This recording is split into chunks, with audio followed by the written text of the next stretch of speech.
আরজি করের boys হস্টেলে CBI team রাত 8টায় boys হস্টেলে ঢুকে সিবিআই। গতকাল 8ই অগস্ট রাতে বয়েজ হস্টেলে পার্টি হয় এমনই সূত্র মারফত জানা যাচ্ছে।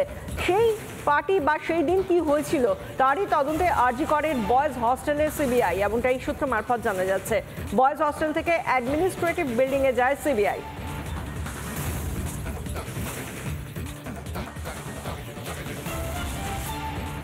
আমারই সেদিন নাইটের ডিউটি না, কোনো অনুষ্ঠান না ভুল না একবার ফুল ডিউটি। আমি বহুত দিন ধরে এখানে আছি, আজকে নয় 11 সাল থেকে কন্টিনিউ আমি নাইট করি। হ্যাঁ নাইট করেছি। না হ্যাঁ ওই 10টার দিকে বাজার থেকে ঘুরে এসে আসার পরে 10টা 11টার দিকে বলে এরকম একটা ঘটনা হয়েছে। ওই কেউ বলে যে ওখানে গিয়ে চেস্ট ওয়ারে একজন মানে মারা ডক্টর মেয়ে মারা গেছে। এই যে না এই যাওয়া আমাদের সম্ভব না, আমাদের গেট দেখবো না আমরা। ওই অভয়া কাণ্ডের তদন্তে গড়িমসি ও তথ্য প্রমাণ লোপাটের মতো গুরুতর অভিযোগ উঠেছে আগে। এবার প্রশ্নের মুখে পুলিশের ফরেনসিক টিমও।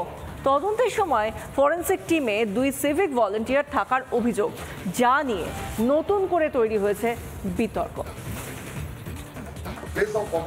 মাছের বাজার ইলিশ মাছ বিক্রি হচ্ছে, ওখানে যারা গেছে সিভিক পুলিশ বলুন, ওই অভিক বলে যে ভদ্রলোক গেল ডাক্তার, তারা এই সমস্ত জায়গায় যাবে কেন? সিভিক ভলান্টিয়ার হচ্ছে অনেকটা ডিউটি অ্যাটেন্ডেন্টের মতন। তাদের তো কোনো মানে তারা সরকারিভাবে স্বীকৃত চাকুরিজীবী নয়।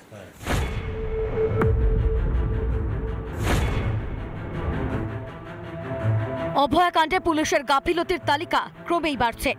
অপরাধস্থলে অভিজ্ঞদের উপস্থিতি নিয়ে বিতর্কের মাঝেই এবার প্রশ্ন উঠল পুলিশের ফরেনসিক টিম নিয়েও।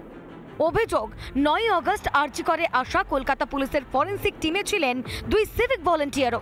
2 জন সিভিক ভলান্টিয়ার, একজনের নাম সুরজিৎ দাস, অপরজনের নাম সৌরভ মল্লিক।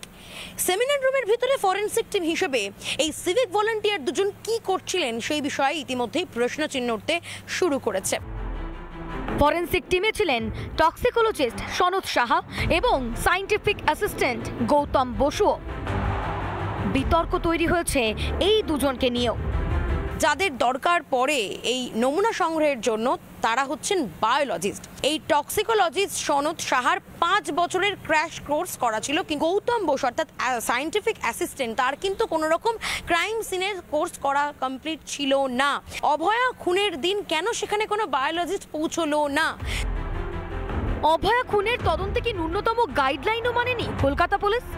তদন্তে ভুরি ভুল কি শুধুই গাফিলতি, নাকি ইচ্ছাকৃতভাবে ধামাচাপা দেওয়ার চেষ্টা? পুলিশের গড়িমসিতে অন্য ইঙ্গিতই খুঁজে পাচ্ছেন বিশেষজ্ঞরা। এটা প্রথম থেকেই ওদের অভিপ্রায় ছিল যে প্লেস অফ অকারেন্স ড্যামেজ করা, ডিস্ট্রয় করা এবং এভিডেন্স লস্ট করা। এটা এখন ক্রিস্টাল ক্লিয়ার। তাদের কিন্তু সার্টিফিকেট না থাকলে কোনো অবস্থাতেই কিন্তু ওই ফিঙ্গারপ্রিন্টই বলুন যাই বলুন তাদের অধিকার নেই। সিভিক ভলান্টিয়ার হচ্ছে অনেকটা ডিউটি অ্যাটেন্ডেন্টের মতন। যার নেই কাজ তো খৈবাজ টাইপের যদি হয় সে করছে, যেটা তাকে করতে বলা হচ্ছে না সেটাও সে করছে, যেটা করতে বলা হচ্ছে উল্টোপাল্টা করছে। ঘটনার পরে সেটাকে কিভাবে ধামাচাপা দেওয়া হবে, কিভাবে বডিটাকে কোনোক্রমে একটা নামকেওস্তা পোস্টমর্টমের রিপোর্ট তৈরি করে সুইসাইড বলে দেখিয়ে কোনোক্রমে সেটাকে বডিটাকে পাচার করে একদম বার্নিং ঘাটে নিয়ে পুড়িয়ে দেওয়া হবে, সে সমস্ত পরিকল্পনা তাদের করা ছিল।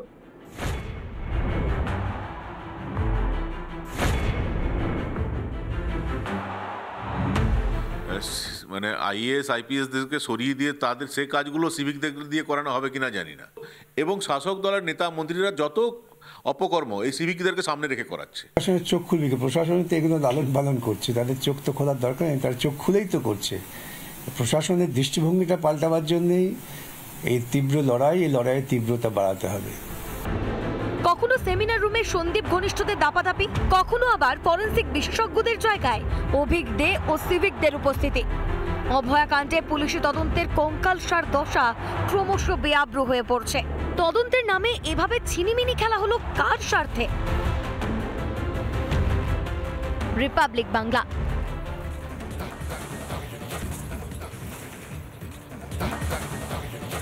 বিচারের দাবিতে রাত দখল, এবং রাত দখলের আগে আমরা দেখেছিলাম মহা মিছিল।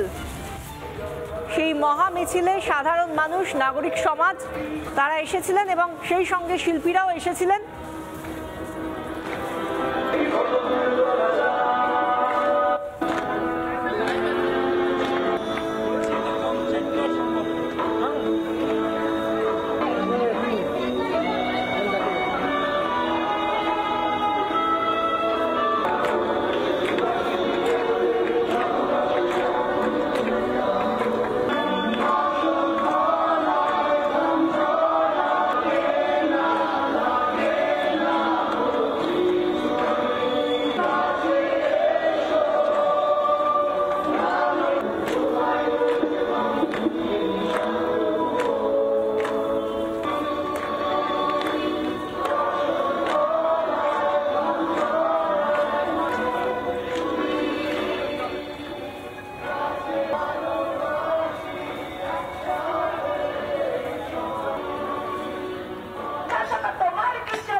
দায়িত্বে থাকুক, আমরা চাই এটা অপরাধীদের শনাক্ত চিহ্নিত করে শাস্তি দেওয়া হোক।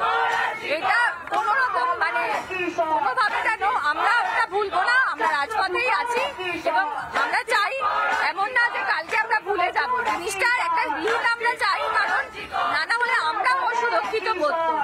দুঃখের সঙ্গে জানানো যাচ্ছে যে এইটাও আমাদের এখানে দেখতে হলো, মানে আমরা এখানে প্রতিবাদ করতে নেমেছি, সকাল থেকে আমরা এখানে জমায়েত হয়েছি, এখানে ভলেন্টিয়ার হয়েছি, সবাইকে সুন্দর করে লাইন বাই লাইন নিয়ে যাওয়ার জন্য এসেছি। এখানে এসেও আমাদের এই পরিস্থিতির মধ্যে দিয়ে যেতে হলো। পুলিশের ভূমিকা কিছুই ছিল না, পুলিশ অনেক পরে এসেছে। আমরা যখন এখান থেকে ওনাকে ধরে নিয়ে যাওয়া হয়েছে তখন পুলিশ সবাইকে সরিয়ে ওনাকে সেভ করার চেষ্টা করেছে।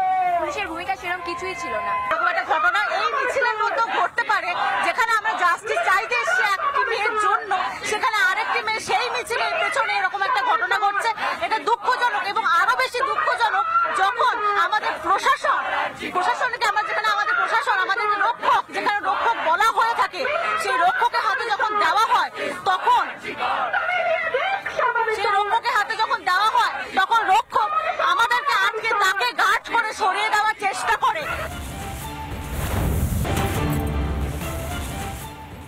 ধর্মতলায় নাগরিক সমাজের ধর্নাস্থলে হঠাৎ উত্তেজনা, ধর্নার মাঝেই উত্তেজনা ধর্মতলায়। ধর্নাস্থলে ঢুকে পড়ে এক যুবক, মহিলাদের সঙ্গে অভব্য আচরণের অভিযোগ ওঠে। যুবকের বিরুদ্ধে শ্লীলতাহানির অভিযোগ, অভিযুক্ত যুবককে গ্রেফতার করে পুলিশ। ক্ষোভে ফেটে পড়েন সাধারণ মানুষ।